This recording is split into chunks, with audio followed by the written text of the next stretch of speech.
Hey, everybody. I want you to know what's going to get better.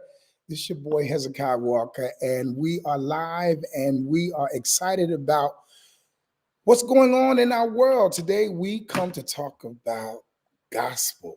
All right. All right. We're talking about gospel today, and we want everybody to come in the room. I'm waiting for more people to get on. Once you get on, please let me know that you're on. We see people on. We see Wanda. We see Zebedee. We see everybody. Hello, everybody. Please pick up the phone. Tell somebody we are live. And today is going to be amazing because we got some wonderful people that's going to be talking to us today about the gospel industry. And I wanted to get on. And of course, I've been in the industry for well over 40 years. That's right, 40 years. This year will be 40 years for Hezekiah Walker. We started uh, back in 1985, and it's now 2025.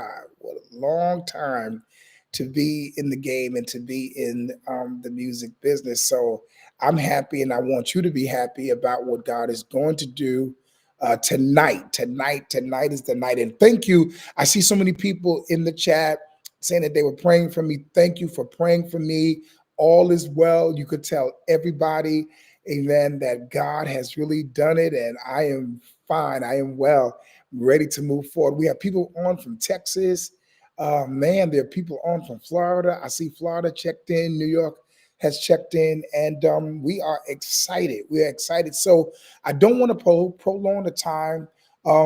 We are doing some great things at the Hezekiah Walker Center for Gospel Music. And for those of you that don't know what's happening, man, you got to come check us out. The Hezekiah Walker Center for Gospel Music at Virginia Union University, all right, in Richmond, Virginia. And we thank God for the open door there that we're able to present gospel music at Virginia Union. And so we thank God for that. We have classes. Those of you that need to get on our website to find out what we're doing, to find out what the center is doing, we're doing some big things. And I'm happy about that. Amen. And we want you to be a part of it. But tonight is going to be explosive. I got my boy Don Lawrence with me tonight. I got music executive. What can I say? Extraordinaire. What can I say about this young lady, Monica Coates, who have been in the industry for so many years, and she have worked with the likes of so many different people, myself, Kurt Franklin, Tasha Cobbs, Ricky Dillard, just everybody. And she is a wealth of information. So I want you to sit back. We're waiting for some more people to come in. And once we get that number that I'm looking for, then we will be ready to go. But please pick up the phone, text somebody, tell somebody, listen, it's Hezekiah Walker live tonight, all right? And we want to talk gospel music. We want to talk gospel industry, all right? So let's get things started. My first guest, I've already talked about it, but I am so happy that she is with me, Monica Coates. She's been in the industry for so many years, and she has helped the likes. She's helped everybody's career, but she has helped the career of the likes of Kurt Franklin, Tasha Cobbs, Ricky Dillard, Donald Lawrence, so many different people. And I'm proud to say that she also helped me to get to where I am right now. And so I want you to put your hands together and let's give Monica Coates a hand, Hey, everybody. Bishop. Thank you so much. What's going on? I am so happy that you have consented to be with us tonight. And like I said earlier, you are a wealth of information. And it's because you've been in the industry for so long. I forgot to mention Fred Hammond and all the other ones who you have helped, John Key, just everybody. So tell us a little bit about your journey. So, what is interesting, I think, about my story is that I never intended to be in the music industry. I grew up in a church family and certainly loved music and came from, singers on both sides. Singers on one side, want to be singers on the other side, but they loved music. But they all loved God and they loved music. And in fact, because I grew up old school holiness, we weren't even really supposed to listen to anything other than gospel music. So, so much of my early years were deeply immersed in the church experience and the gospel experience. But my aspiration was to be a print journalist. And since I grew up in the Maryland area, Maryland, D.C., some of the best journalists that have ever lived in the history of journalism were there. In fact, when I was a preteen in my elementary school years, our local newscaster was Oprah Winfrey in the earliest days of her career, and so we Really? had a high so we had a high level of journalism going on, and that was a really aspirational career. And so I got my undergraduate degree from the University of Virginia in English and Afro American Studies, and then I went to University of Maryland at College Park and got a master's degree in journalism, and that's what I was intending to do. I was already writing pieces that were being printed in major publications. And just before I finished my degree, which I'm grateful that I did finish, the Holy Spirit just said to me, "You know, that's not how I'm going to use your gifts." And I went into a tailspin because what does that mean? And I was not used to God saying anything to me directly, much less something about my future, my career. And so what I did, and I'm grateful for having a strong church background, a strong sense that my spiritual life was something to be considered, Mhm. because I really went into a season of fasting and prayer while I was still studying and turning in exams and things. And what I heard the Lord say was that He was calling me to serve what I understood artists in gospel music. Now, I now believe it's creatives, but I didn't have that language. And so, very honestly, I started going to concerts in the area because I didn't know how else you got to artists. I did not have a music industry background in my family. I didn't know people who were doing that. And without fail, during that season, every time I went to a concert, paid my ticket. And as a student, even $20 is a lot. I would be waiting in line, and the Holy Spirit would say to me again, "You are not here to enjoy the show. Go see who you can serve." And so I would go to the merch tables. And I didn't know anything about the industry, but I had a background in retail. So I knew how to fold shirts, I knew how to count CDs, and I would just go and humbly say, "Do you need any help?"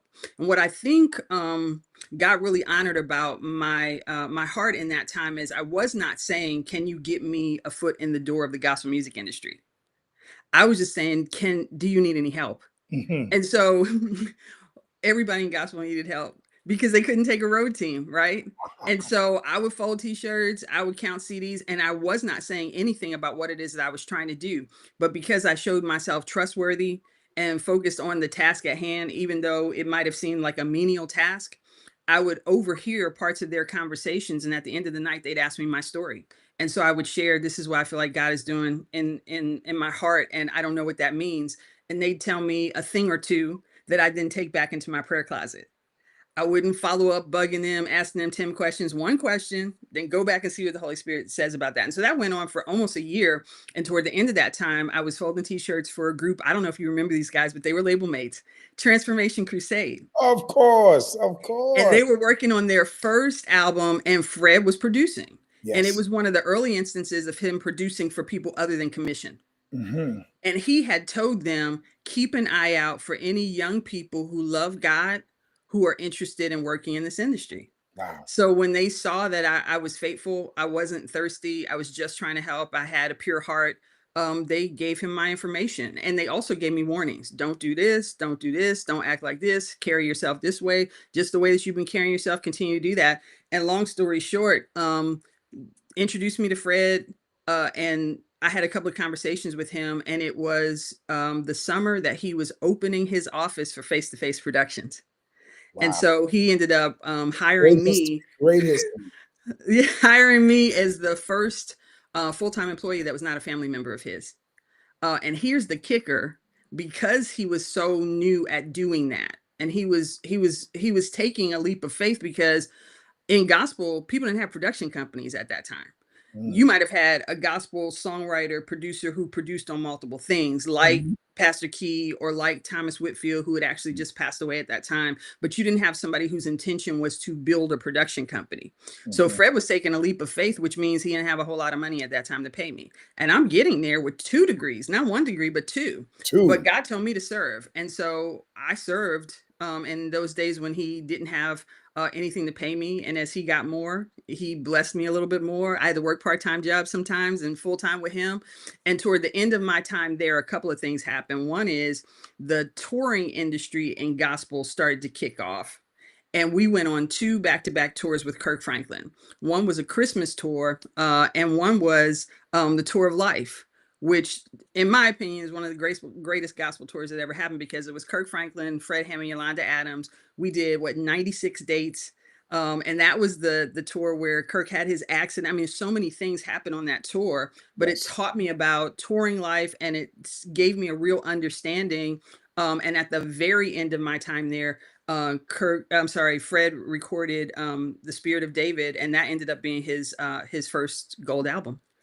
And so Yes. I ended up going on to label life from there. But that's kind of my story. And so the Amazing. reason why I try to share that is because it's so contrary to how most people think Yeah, that you have to come in the of industry. course. But it's such a testimony of when you really do work on submitting your ambitions, Mhm, your desires, your concepts of how things should be mhm. to what the Holy Spirit is telling you. He really will open doors that you couldn't have imagined, and he'll do it in a much bigger way than you would have been able to do on your own. So over, the next, it's been almost 30 years now. That's I've good. worked with almost everybody you can think of, and That's those right. that I haven't had a chance to work with became personal friends. That's I right. got a chance to pray with them, pray for them, give them advice. And I also have amassed an understanding. I would call it a wisdom catalog Mhm. of music industry that is both broadly applicable to the music industry overall, because gospel music is just a niche of a much bigger marketplace, right? But also because of my spiritual sensitivities and my walk with the Lord, I'm able to uniquely have insight, wisdom, understanding, and prophetic revelation for gospel as well. Well, listen, that is amazing. You have given me your life story in 5 minutes, and that is amazing. And I'm privileged to have watched it grow and watch you grow. And I will say this before we move on, because we want to bring our special guests on. But um, I listened to what you were saying, and I think the thing that came to mind is motives. And a lot of people don't understand that God judges motives. And I believe that God knew your motive, God knew your heart, and this is why the floodgates open for you. So congratulations, and certainly you are the executive, the music executive that everybody needs to know. Listen, everybody, we got people on from Canada. We got people on from California. I see even people on from Africa now. So this is going to be amazing. So I want to introduce my next guest, and everybody in the world knows him. He's not only national, but he's international. And this man has helped everybody. And I will say this, I really still don't believe that he has gotten his just due. He's very low key. He's in the back. His motives have always been pure. He has a heart for gospel. He has a heart for people. His heart is similar to yours, Monica. I mean, especially in the industry, when he talks about gospel music, his passion and his heart. As you were talking, I heard your passion for this, and it's the same as this young man, and I'm very happy to know him. He has helped me on many occasions. He's actually produced several of my records, and I'm happy that he's with us tonight. And ladies and gentlemen, I am speaking none other than the man himself, Mr. Donald Lawrence. Amen. What's up, Hey, Donald? hey, what's up? How you doing? Hey, Monica, good to see you. Good to Hey. see you. Well, Donald, Yeah, you have certainly been an icon in the music industry for so long. I remember as a child, as a kid, meeting you at the yeah. Thomas Wesley Convention, Mercy and, Convention, yeah. our friendship had just grew from then. Yeah, From absolutely. that point, I don't even remember how many years ago it was, but it was years ago. It Yeah, was well over probably 30. like 1982, 83, maybe. It was Yeah, before you started Love Fellowship, that's right. That's actually, because right. I remember you telling me you were going to start a choir. So it was Mhm. before then, actually, a couple years It was before then. before then. So I started the Absolutely. choir. I started the fellowship in '85. Yeah, So so I that's think it was probably like an 40 82, years. 83, maybe something Yeah, like that. yeah. Yeah, So it's been a absolutely. long time, and our friendship has grew. And I'm just happy. I'm happy that you're on. I'm happy that God is doing some great things with your music.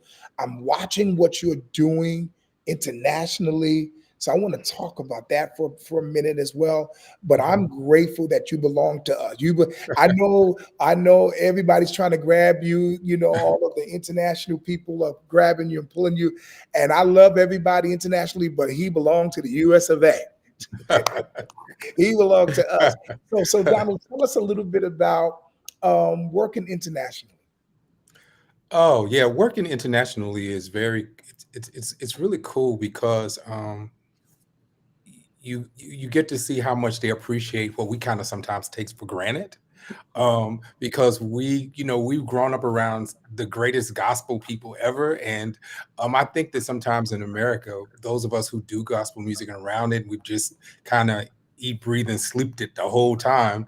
We forget just how incredible people are here. And when you go internationally, you really, really do get to see how much they are amazed at what we just naturally do.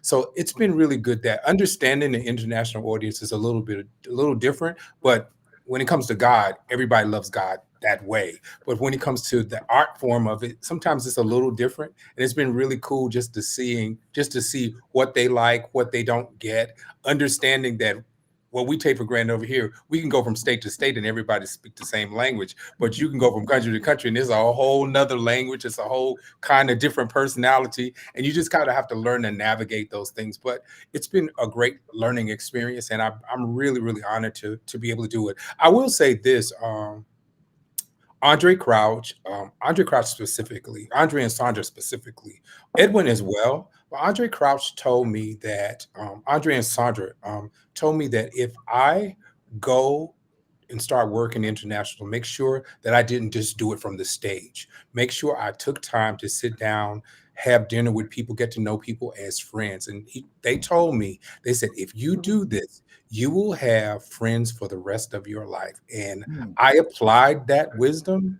And if I can tell you that, I've just made some great friends. We text all the time. And I'm talking about people in Latvia, people in Sweden, people in Spain, they've just become beyond the stage, it's become great friends. And I really do appreciate the fact that they told me that. And I learned to not everything doesn't have to be from the stage. Sometimes I think here the business is so big that it gets to be very Hollywood, and we don't ever take the time to step down and just Mm, be people with people. So I People. just really made it a point to be people with people and not bring Donald Lawrence, the artist, to them. And I've just met some great people, had some incredible experiences. mm, I got to agree with that. Speaking of Andre Crouch, I remember looking at his live from London album. Hmm.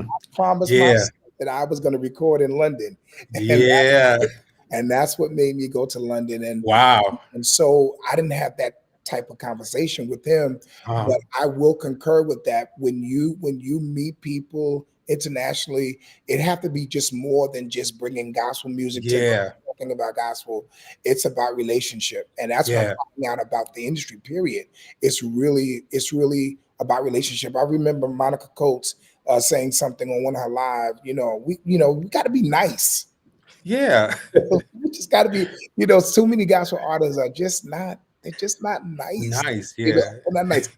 Just a little bit, Donald. Tell us how you got started and tell us what you're doing. And then I got some other things I want to ask you, Monica, but I need to hear Monica Monica gave us a wealth of information about her life in 5 minutes. It was like, right after another, Yeah. so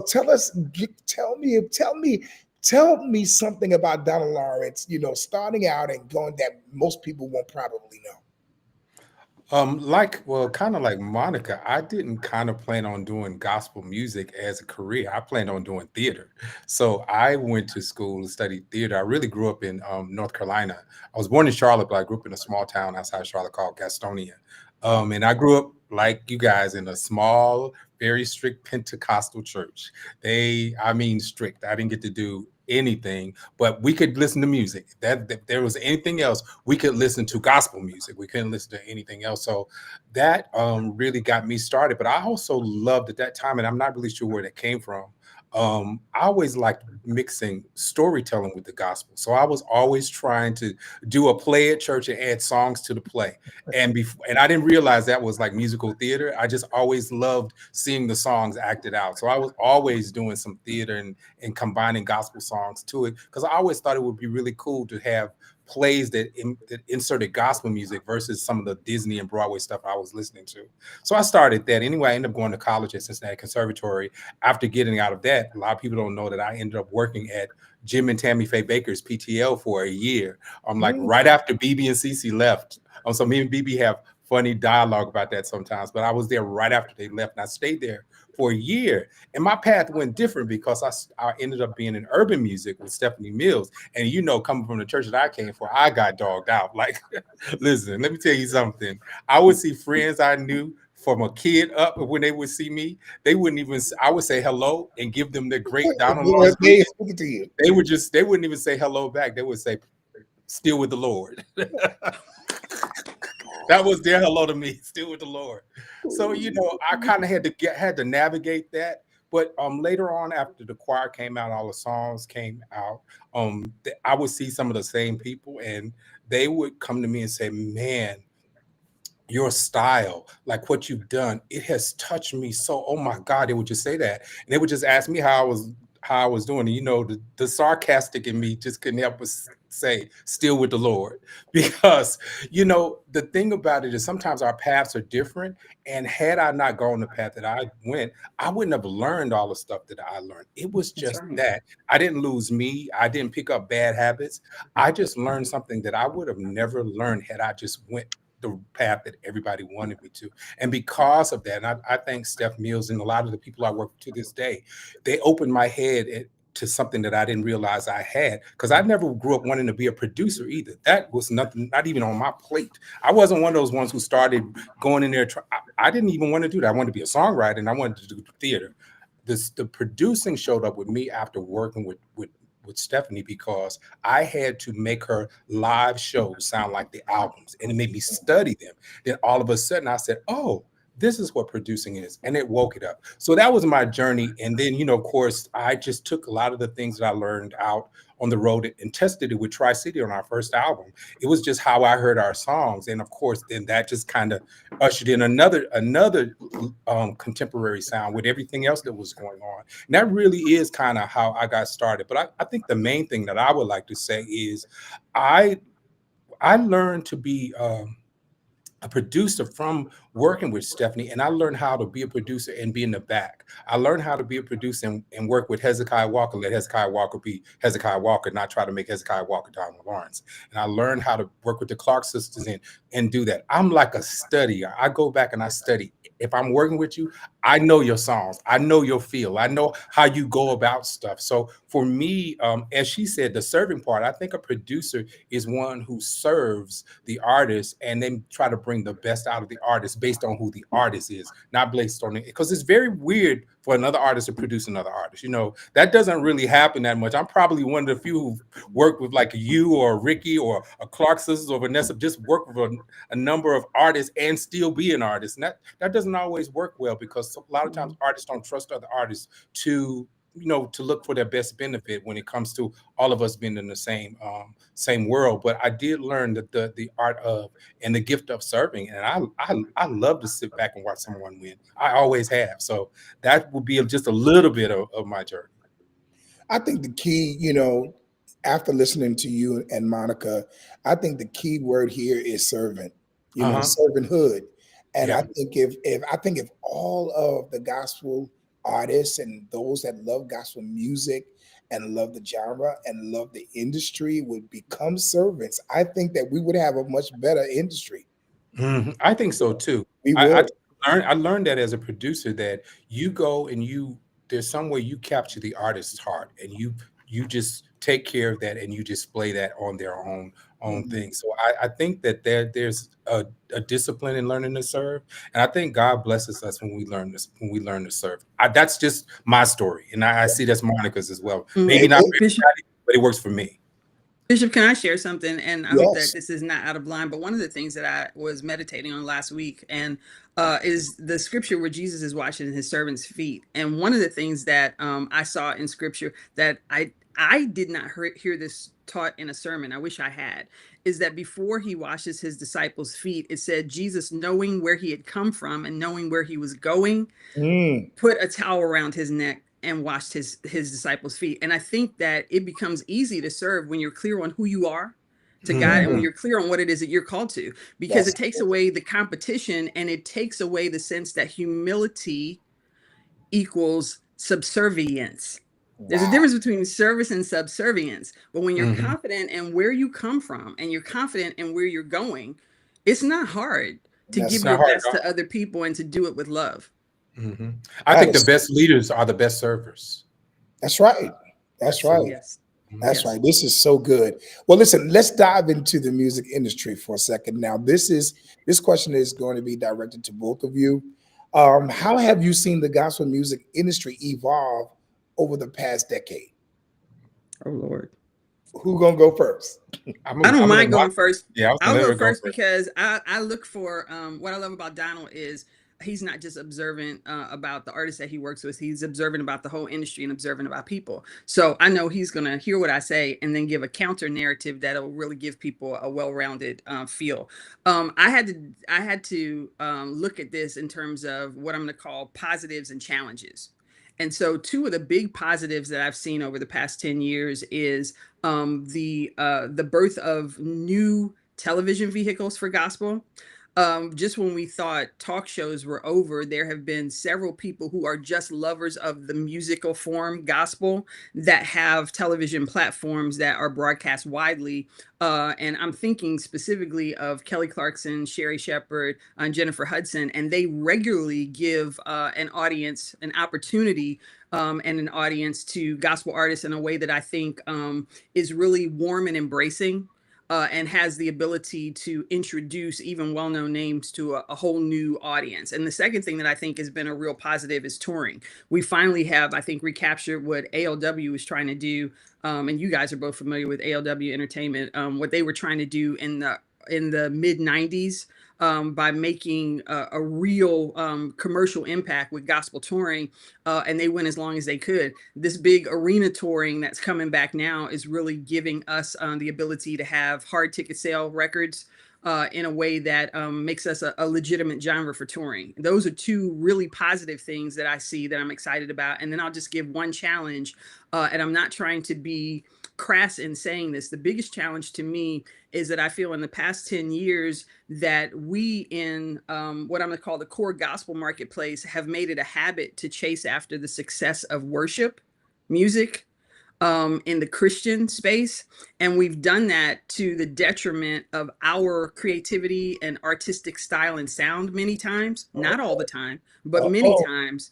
And I think that when you move away from what is given to you as special, you're always going to sound like an imitation, but you're also going to be missing the power that was uniquely given to you. And that's something that makes me sad when I see it. It's not that those projects don't do well. And it's not that people aren't blessed by them, but there are extra layers of power, I think, that get unlocked when we are true to what's been given uniquely to us. And when we look at that as valuable, then other people will see it as more valuable. And so that's one of the challenges that I've seen over the past 10 years that distresses me. woo. Uh, Wow. Listen, Monica, I wish I can just clap, dance, and shout. You said a mouthful there. I'm gonna throw it over to Donald right now. I'm glad I'm behind that. But Donald, go ahead. Well, I love what Monica said. I love the idea and the formula that Al Wash started in the 90s when it came to touring. It was great because I started off touring in urban music. I understood the formula of touring, and I understood that gospel didn't really have a good touring formula. There was no way. For those of you who don't understand, there is something called Poll Star that you can get credits for seat sales, and when people can look at that and see that you've sold seats, they will come and ask you for tours. A lot of people are always asking, "Why can't we get this tour? Why can't we get this tour?" Well, there's never been really a strong agent to move tours, because when they go like they go for every other genre and look at Polestar to see what your seat sales are, they can't see that because we sing in churches all the time and they don't report to that. So therefore, they're not willing to take the risk to move the tours like you would normally see on urban tours and big tours like that. So now it seems like we're getting to a place to where you could go and probably look at the reunion tour and look at the seats and say, hey, this is how many seats these people can sell, and promoters will take the risk on that. That is what's happening in the touring world. So when you want to know why we're not touring the same over the past years, like I would say our our forefathers, they didn't set up the touring model like other industries. They toured a lot, but it wasn't done because it was done in churches and nonprofits and sometimes theaters and sometimes big civic centers. It just wasn't done the same way. So there's not a lot of what we call seat history there. So therefore, promoters will go when you want to tour, they go look at your seat history. If they can't find anything, they're not sure about taking the risk on moving a lot of the people you would love to see. So that's my comment on what she talked about in touring. Just so she understand what she was saying is in the 90s, Al got it started a little bit. It's starting to catch up now and do something that I think now we can go back and look at seats and say, hey, they did this tour. These are how many seats these people sold for this. We can kind of do that. Mhm. When it comes to her last point there, I agree with her in so many ways because I'm a creative and I'm a writer. And I came up in a time when you could, you could go listen to Walter Hawkins and he had hits based on his sound. You could listen to Andre Crouch. He had hits based on his sound. You could go listen to the Clark Sisters. He had bits on sound. And everybody celebrated their individuality. It wasn't like this is one sound, type of song. Everybody needs to do it to be successful. You could hear Milton Brunson and you could turn around and hear the Clark Sisters, which is a female group, and it'd be a hit. You could hear even quartet groups back then, all hit. Those are also, I would say, there are pieces of fabric in our quilt that I don't think should have ever went away. So it Yes. makes me sad that to see this quilt starting to turn into this monolithic thing that sounds like the sound where everything starts sounding the same. But now when I look at other genres, I see our blackness being celebrated. I Yes. see it being black, and I'm not saying that we can't be that, but I do see our culture. Let me not even say Yes. black, our culture being celebrated. But I think that sometimes in this particular era, we kind of wipe that out a little bit. And also, too, because I'm a music snob, and I make no apologies for that. I studied, I work with some of the best. I don't like the fact that we have dumbed down our creativity and our skill set. Like I don't Mhm. like the fact that I grew up listening to Thomas Whitfield, who you would listen to him and have to scratch his head to figure out what he was doing, and now Right. everything is like five chords. I don't understand that because I'm a conservatory kid. I'm like I didn't study all this to bring it all the way back down to just five chords all the time. Now there are some songs authentically just needs to be that. But Yes. I'm talking about when you're making an effort for it to be to say, I can't do this because if I don't do it, if I do anything bigger, radio won't play it. It won't be successful. I think people, when it comes to art, you should be yourself and do it based on how you hear it and how you feel it. And you Mhm. just have to trust that those who are going to be with you will find you. I think that that's the one thing that I really do hate that's missing today. I don't see the creativity the same. Wow. Let's talk about streaming for a minute. Of course, there is a rise of digital streaming platforms that have impacted gospel music. And so let's talk about that for a minute. Um, Donald, how do you see streaming have, impacted, us as artists? Well, it's kind of like a two-edged sword for the simple reason that streaming, when it comes to buying one record and never buying it again, that's $1. But streaming has changed everything to like a fraction of a penny. Now it goes back and forth because every time somebody streams, you get paid versus if you bought the CD, that was just it. However, the difference in the dollar amount have caused people like us to lose dollars. It may catch up over time. I don't know. And I don't know if it's over time where we would still be here when it catches up. However, I think it's changed what we how we benefit financially. Mhm. I do think that streaming allows a lot of people to get to it when they used to have to hunt for it, and people in Europe couldn't find it because it was physical.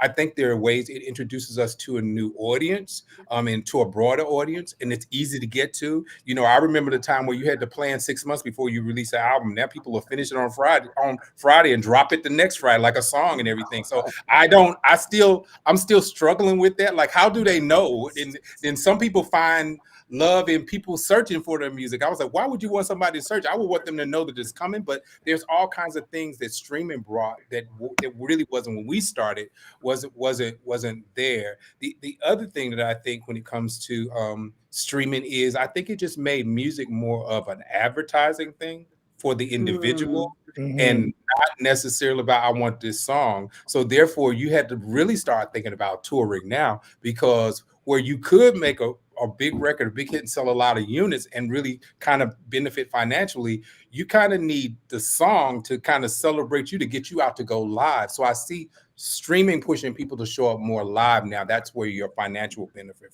comes from. I'm sure Monica, she really was in record business every day, can give Mhm. an extended version of this. But I just see streaming, it's like, for me, it's a two-edged sword.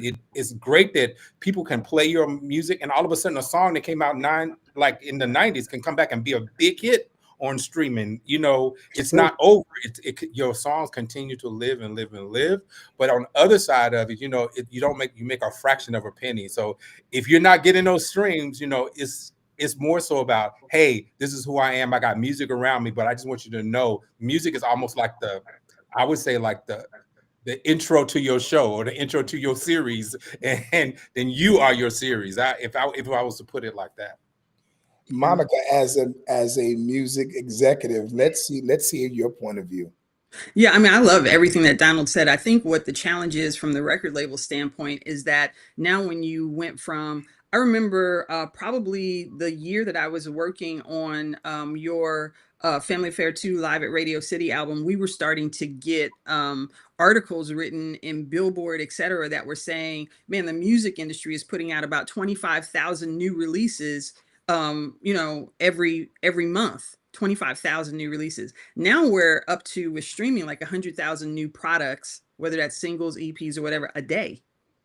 And so the level of noise that there is on that means that you have to do so much more to get the attention of the gatekeepers on those platforms. In the instance of digital platforms, the gatekeepers are the editors for the genres, to SPs. get the attention for your priority projects. And you have to have fully dedicated people on your team to work those relationships enough to tell those gatekeepers actually listen, look for, partner with you to make preparation for that. It's much more of a campaign in that way, but it's a behind the scenes campaign. The physical campaign was billboard and articles and magazines and what television show could you be on. But now it is, how strong a relationship do you have with the editors at the various platforms so that they'll prioritize the things that you consider a priority. That's really a challenge for gospel, because it's hard if you have a new or developing artist in gospel coming out the same week as Kendrick Lamar. They're just not going to get the placements that they need for people to immediately know those products are available. And so that's a big challenge. Another challenge in gospel that I don't think that people talk about enough is that while streaming for gospel is advantageous in terms of instantaneous global reach for what we call frontline product, so that's any new music that's being released, it's been really challenging for deep gospel catalog. I know many of you all have looked for songs that you loved back in the day that you can't find on any of the platforms. One of the things that I had to start doing was look for what we call UGC, or user generated content, on YouTube, when people will just play a song and, upload their music. Records like, Harvey Lewis Jr. and the Star of Bethlehem Mass Choir. Where are you going to find that? YouTube, user generated I content. love that you know Um, Star of Bethlehem. I just Oh want you to know yeah, that. I I I do. took love music class. I We loved I took Harvey. loved I music it. We love class with loved it. them. they We were loved it. great. Oh, they were great. I They They were were love that you great. know awesome. them. They They were were great. awesome. In fact, I was telling Ricky when we were working on his second album together, Breakthrough. He did this. He struck this one pose, and we had cameras on him, like where the choir would be. And I said, "Oh my God, it's Harvey Lewis Jr." That's And I right. sent him, I sent him a Snapchat. I'm like, dude, he's like, that's my man. It's like, yeah, y'all are very similar. So yeah, I really know that. And so for the deep stuff, it's really hard to find it in gospel. And mostly it's because the people at record labels who make those things available don't know gospel. You could Mhm. go right now and look for the Hawkins Family First Anniversary Live. You know that album? The one with What Is This on it? Oh, The Tower white with Tower cover, Yep. Power. the one, With Tower Power, yes, yeah. and there's wrong song titles on there. Yeah. You know the song Love is Love is God? God. If you go right there, right now, it says Love is a God. And so what you find So is just that stuff, people yeah. don't have knowledge of the catalog enough to make sure that it's available and that it's properly represented. And as we all know, in the streaming age, everything that is catalog is king.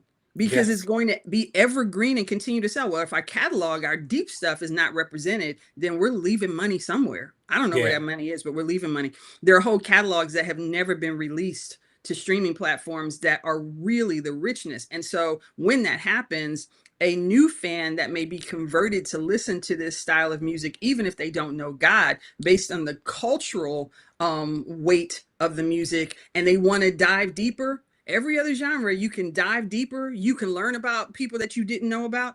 It's hard to do that with gospel. If you know, but if you don't know, how will you know? Exactly. I totally agree with that. I mean, I Mhm. really totally agree with all of that. And I've looked for stuff, and then I've some later on I've seen it show up. But yeah, finding that old catalog, getting to know the editors.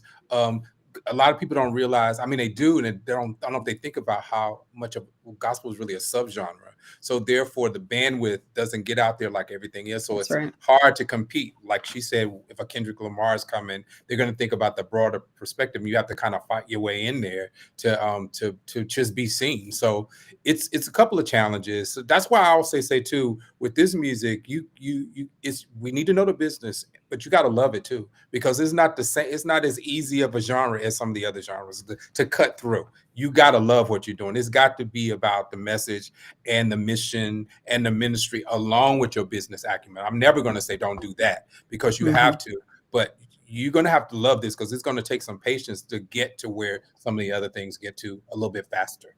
Mm-hmm. I agree. Listening, to both of you, it's an eye opener for me. And I'm looking at the chat, and everybody's like so appreciating, everything you guys are saying. Monica, I heard you say something on one of your lives about your audience. Yeah. And I think that is so important. So, what role do social media and online platforms play in connecting with your audience? How important is that? Well, for a creative singer, songwriter, producer, I think it's essential because it's the way that you keep your ear to the ground now. If you can't be out there among the people, which you should still be trying to be out there among the people, how are you going to know what people that are consuming your product, what they're interested in, what they like, and why? And I think that the part of the goal of serving is to meet the needs of man by capturing his ear, right? And so if you don't know what captures people's ears, you many times can make a misstep creatively that then just doesn't connect with people. And it's not that the message wasn't good. It's not that the production quality wasn't great, but you just have a miss. If I can share an example of this really quickly, this is a story. Fred Hammond told me this story one time. I really didn't believe it. But one of my favorite commission albums was the one that had Perilous Times on it. So is that Ordinary Mm. Just Won't Do? Because they grew up PAW and holiness, and they were out there in the music industry and starting to tour and really getting the church moms and the church dads saying, be careful out there on the road and don't listen to secular music. And that's during the days when like backmasking was a thing, like the devil was making his way on the album. So they went a whole year before they recorded that album and didn't listen to any secular music. Now, it made that album one of the most creative albums in their catalog, but it's also one of the lowest selling Got it. because it wasn't where the people were at that time. Now, I'm not saying that anything that doesn't surpass your sales goals does not have value creatively. But what I'm Hmm. saying is, if the goal of the gospel is to go as far as it can, sometimes you can do yourself a disservice in that goal when you don't make it a point to understand what moves the people and why it does. You don't have to conform to it, but you better understand it if you're going to communicate effectively with a consumer. And by consumer, I just mean a fan of your music, someone who is blessed by your gift and repeatedly listens to it. One of the things I do to make sure I'm not always chasing trends, Mhm. I try to think about what people need to hear, what needs to be said. And Wow. sometimes for some of us, as you said, which I loved, prophetically, God can just give us something that people don't know they need to hear or Mhm. need to be said to them before it needs to be said to them. And if you keep your Mhm. ear there, I think that that's the whole thing about gospel music and in the business. We still have to kind of balance the spiritual side of it with the business acumen side of it. And sometimes he that hath an ear, and let him hear what the Spirit is saying. It gives you that right message for the right time that'll just supersede all of that. And it might not be even the trendiest song, but it will just be what somebody need to hear at this particular time. So I try to make sure, me, because I think a lot about all of this stuff, but I try to make sure I don't dive so far into listening that I don't hear from another sphere. And when you hear from there, that's always going to outdo everything. And that's something that I learned from Pastor Winston. He says that heaven gives you a download, and people might not understand where it came from, how you understand, how you learned it, how you did it. All you do is you tell them heaven gave me a download, and that's what that is. So I never leave that out of the picture. I agree, Donald. That's exactly what I have done down through the years with every project that I put out. I keep my ear to the streets, and I'm watching, and I'm keeping my ear to what people need to hear. And I'm listening to their heart. I'm listening to the heartbeat of the people. I'm listening to the heartbeat of our society, and that's where my songs come from. And I choose according to that, because I just believe that the songs that I put out down through the years, the people need to hear it, and the audience that I'm trying to reach out to at that particular time, they need to hear those messages that we put out. And so that's what have kept me in the game all this time, is being able to know my audience and know the people that you're going after. And you'll never know those people, or you'll never know that audience, unless you keep your ear to the heartbeat of the people, and of the people that we're trying to go after. So I definitely agree with Monica with that. I want to ask this question now. This may be a little tight, but I need to hear your heart, both of your heart, on this. What are some of the biggest challenges that gospel artists are facing today? Monica. I'm going to try to be very, very careful in how I say these things, because these are assessments, not judgments. In other words, you can see a challenge as a challenge without judging the person who's facing it, right? A lack of industry education. And that's one of the reasons why I really have in this season committed to flushing out everything that I have learned or known to people who are aspiring to do it, because now more I than want to stop and ever, clap right here. I'm glad that you're doing this. But go ahead. Well, now more than ever, as the music industry is actually downsizing itself, and not due to a lack of profits, but because they are taking a beat from the tech industry and streamlining both staff, and eventually it'll be artist rosters, because you can't support large artist rosters when you have minimal staff. More than ever, people who are aspiring to be in this marketplace are going to need to have better information, higher quality information, and better understanding of the information that they attain. And so that's a real challenge. It's a real challenge. I can't tell you how many times I have conversations with people about the not fun things about music industry, whether that's publishing, or whether that's record label deals, or whether that's a producer deal, or whether that's how do you know about points on the album, or anything like that, where they're deep in it before they start asking the questions. And 9 times out of 10, after they've been burned by experiences. And it is very difficult to educate when you are also putting salve on a wound. It is a hard thing to teach a person who's been broken by their experiences. But we have to get out in front of some of these things with good information, so that people can have better experiences and start ahead of the game in terms of productivity. So that's a big challenge. The other thing is what Donald was saying before, that the lack of creativity, that we no longer put a high premium on the complicated stuff that we can do in gospel. And there's beauty in that complication. I always say, because gospel music is primarily a cultural artifact that may or may not have spiritual implications. There is a style to gospel that's just Black, as shaped by the experience of slavery in America. That has a sound, and it's a multi-layered sound. It's always going to have a complicated, multi-layered, when it comes from the gut, it's going to be harmonic 9 times out of 10, and not when Unison, everybody's actually, right, yeah, not in unison. unison, right. It's So, the rich things that Monica, come out of. Monica, I want to jump in here just a Yeah. second. I want you to hold that thought, but because I have a question.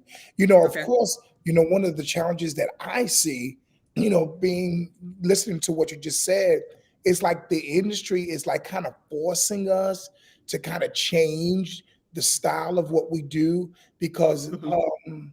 it's almost like saying this is the right way or the correct way to do it. So Mhm. should we follow that trend and should we kind of move away from our authentic self and do this or I'm trying to color it nicely without, you know. I really Mhm. hope Donald disagrees with me on this because I'd like to have a balanced viewpoint, but of course, say what you really think. What has been hurtful to me is many times in working with creatives, I was the A&R person. I was not telling them to make a different style of music than they wanted to make. It was my job to facilitate the style of music they felt called to make. Okay. Here's the problem. And this goes way back to my New York days. Whatever the number one song is, oh, I got one of them. I can't tell you how many times I heard that once we started to have real crossover success. Wow. But what they weren't doing was living in their creative process. And Donald is one of the exceptions to that. Like he will go away till he has a song. Donald has disappeared on me for years until he had a song. And then call me with the exact right song at the exact right time. But a lot of people don't have the discipline to wait and let it percolate That's until good. they have what they're supposed to present. So I haven't experienced too many times labels telling an artist what they should or should not do. I have experienced more often than not artists reaching creatively for something that they saw in the marketplace as successful, whether that's what they should be presenting or not. That's That's exactly really what great. That's but you know good. what? That's exactly what I'm that's good. That's exactly what I'm getting at. I'm getting at artists, you know, watching something that is being, you know, presented as this is the way to do it. And they are changing to do that just to get a number one record. Hmm. I think that that happens in urban music too, but the difference is you end up you just chase the whole time.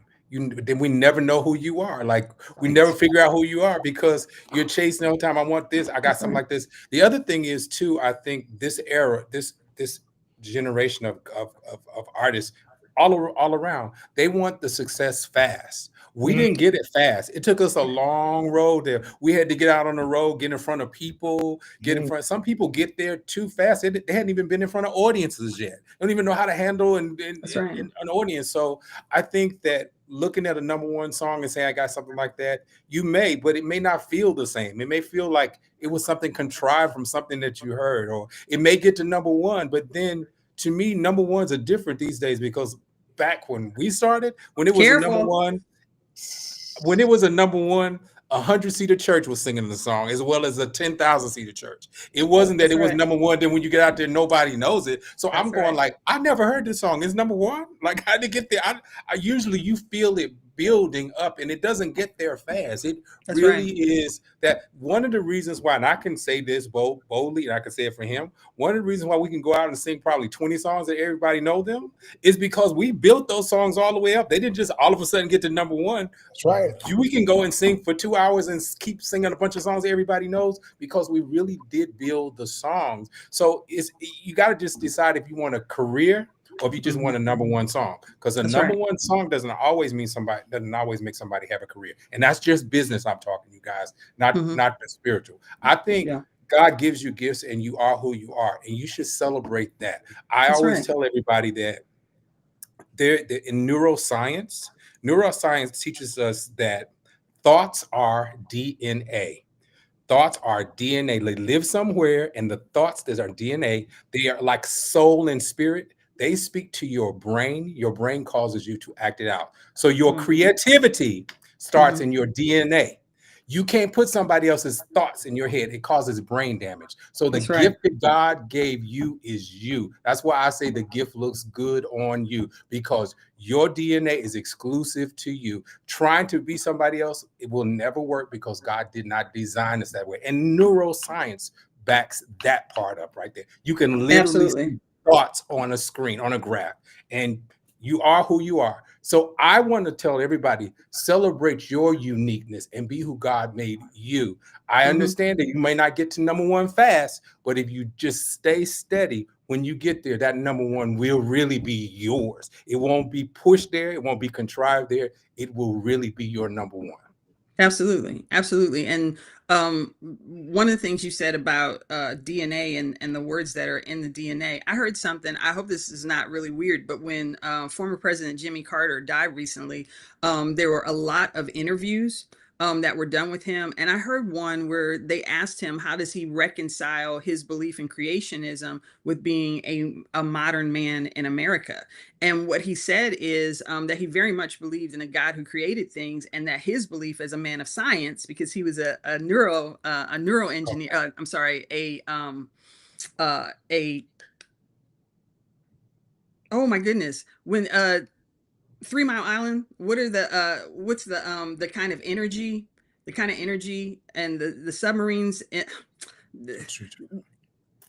I cannot get to the word, but it was he was an engineer, and he said in his life he fully was convicted of the truth of the gospel, but he believed that science revealed God's intention.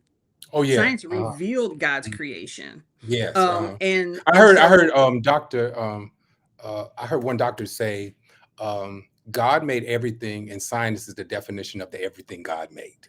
there you There go. you go. That's There you perfect. go. That's right. And so it's Yep. very true. And so it goes in all of our world. It's very much that way in how he created us.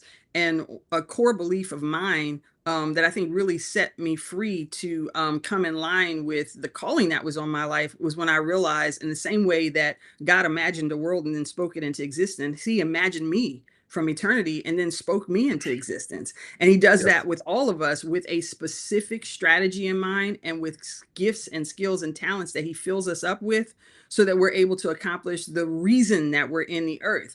And so when you make your peace with that, and really when it becomes a revelation to you that, wait, this is how I'm made, wait, this is what I'm supposed to be doing, something comes alive in you. But the other thing is, because he's the same God who created this ecosystem of a world, is that everything in the world has his mandate to yield its resource to you. Hmm. And so when you come in line with your design and your desire, it is a recipe for success, and for fulfillment in that success. Because you can't tell me every day I'm gonna wake up knowing who I am in God and walking in my purpose, and I'm not gonna have fulfillment in that. It doesn't mean it's not gonna be that it's gonna be easy, and it doesn't mean that I won't have challenges. But when I am rightly fit and rightly walking in my purpose, that's the definition of fulfillment, and it makes It it brings much easier. Go ahead. I'm sorry. it brings well two things. One, I love what you're talking about the creator, and I'm gonna say Mhm, this: when you are, and this is all of you're listening, and I'm sure it's a lot of creatives.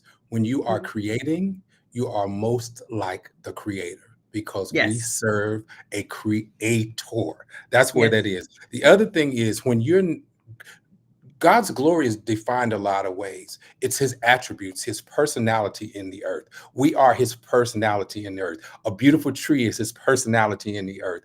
A great mountain, an architect that creates this building, and you look at it and you're just amazed. You're saying, wow, that is God working through the architect to build these things. All these things are like his personality in the earth, his glory, because his glory is his personality. And I know a lot of us think that his glory is when you're in church and you feel this thing happening, but it's more than that. It's his personality. And when you start minimizing his glory on you, his creativity on you, you take the wow factor away. And I have this thing that I say, let's get back to the wow. Because when That's God's right. glory is on you, it brings a wow factor. A lot of times we don't say wow no more because everybody's trying to be like everybody, and you're pulling away your wow factor. Get it from Donald Lawrence. Get back to the wow. No, I can go home now, because that's absolutely the truth. That's absolutely the truth. I really wish people would catch a hold of that, because it is a shame to spend your entire career chasing other people's style, sound, success. You better figure out who God dreamed you to be and do what you have to do to become that person, because you will get success plus fulfillment. You will Absolutely. get joy, you will get abundance, and exactly what you Absolutely. said, you'll be in communion with him because you'll know what it is to be rightly in the lane that he's put you in. Yeah. Nuclear was the word I was looking for. He was a nuclear engineer.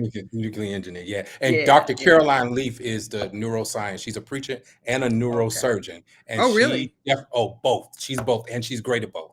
So she said God made everything, and science is the definition of the everything God made. If you guys don't know I Dr. love Caroline it. Leaf, you should look her up. Write She's her name. absolutely a neurosurgeon and a preacher. And she puts science and scripture together like nobody I have ever heard, but it's incredible.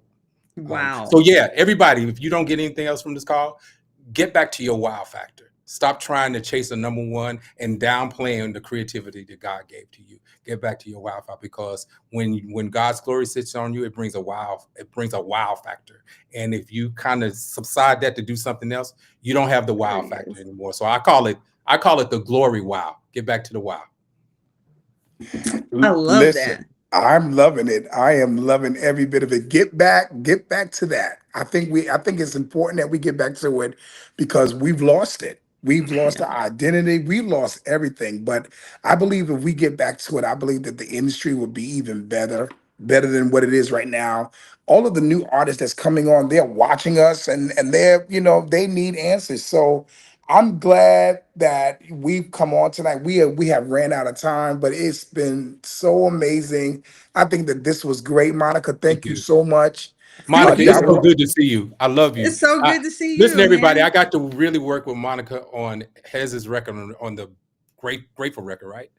Faithful Yes. record, Grateful. We do two albums. Do 2 2385. albums. Yeah. Yeah. Anyway, she was A&R. I was co-producing with Bishop, and we really got a chance to connect. And one of the things I love about her, I'm a little obsessive, and I'm very detail oriented, and so is she. So we worked together like it was a great experience, and I always respected her after Oh, thank you. working and watching her work like that. I could always do a record with her because she took some things away from me that I didn't have to think about because she was so on it. So she's an Oh, thank you. incredible A&R person as well. Yeah. Thank you. and Both of you, I could preach a sermon on what makes y'all special. I won't do it because I have talked too much, but you guys are so much more gifted than what the public has seen. And it really is a tremendous honor to have been behind the scenes on your processes. well, certainly thank you, Monica. You have been a tremendous blessing tonight. And the chat is blowing up. Both of you gave a wealth of information down. Of course, you know how I feel about you. You are just amazing. And together, I think I tell everybody, we are better together than apart. Absolutely. And Absolutely. so let's stay together. Let's make this industry what it needs to be in futuristic things that's going to happen to all of us. And so Mhm. I want everybody to be blessed. Those of you that enjoy, please make sure you go to the website and make sure you sign in and let us know how much you enjoyed it. Don't forget to check out the Hezekiah Walker Center for Gospel Music at VUU. We're doing some big things. And until next time, may the peace of God wrap around your heart, mind, and